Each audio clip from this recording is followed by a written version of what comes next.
se olviden de esta definición. El pisco es una bebida fresca y natural, blanca, que hay que beberla en su estado natural. Eso es importante, que la puede luego combinar con muchas cosas a nivel de cócteles, de preparados directos o largos, perfecto, pero seguirá siendo pisco. No. Y el pisco se hace de uva, y a eso he venido a hablar esta tarde o esta noche. Sí, no, yo quería además porque me tomé la libertad además de colocarlo en la revista electrónica del mes de febrero, tu artículo sobre la Moscatel y la Italia en el pisco. Ah, bueno, está bien. Son unos ensayos que estamos haciendo, ¿no? Y que queremos seguimos nosotros investigando, indagando. Vamos a partir de lo siguiente. ¿Qué le ocurre? En la historia de la viticultura mundial, hace miles de años nadie plantaba variedades A, B, C, no se sabía ni qué era. Simplemente eran vides silvestres, más domesticadas y ya está. Y de ahí comenzaban a hacer vino. Ese fue el vino de la historia, o de la historia. Claro. Hace 4.000, 5.000, 4.000, 3.000 años, ese era el vino.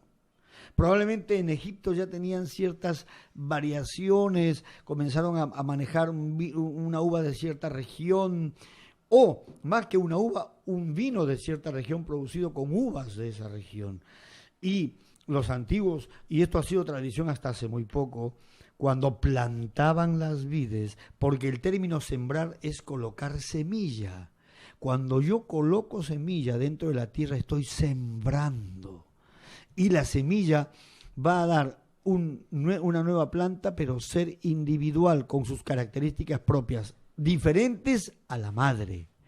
Cuando hablamos de propagar la vid en la viticultura, estamos plantando clones, lo que me está indicando que la planta futura, después de 3 años o 4 años, será genética genética, fenotípicamente y fenotípicamente, es decir, apariencia, y genotípicamente ADN, será copia fiel de la madre.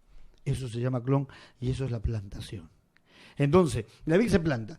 Entonces, hace miles de años se plantaban muchas variedades, con o sin nombre, y el vino salía de todo ese grupo.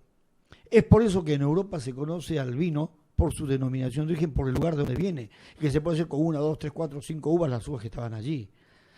Después se han ido ya separando y apartando con nombre propio, origen, características, digamos, las viníferas totales, Cabernet, Merlot, Malbec, Syrah, etcétera, o los otros grupos de tempranillos, Pinots, no sé cuánto más, ¿no? Y en Blanca, Chardonnay, etcétera. Y en las uvas piqueras ocurrió lo mismo.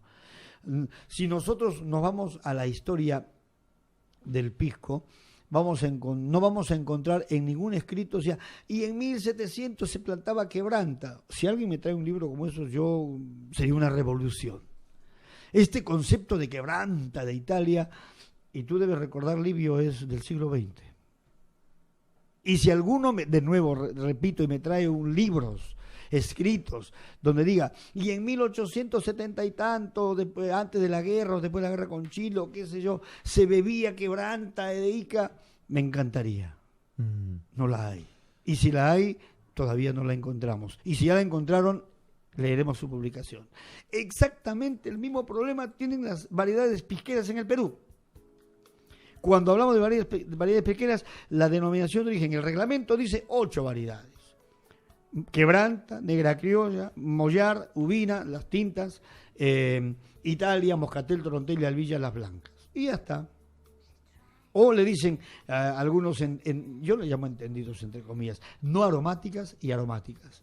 Vamos público, a irnos a un corte. Okay, en público solamente quiero comentar esto antes del corte.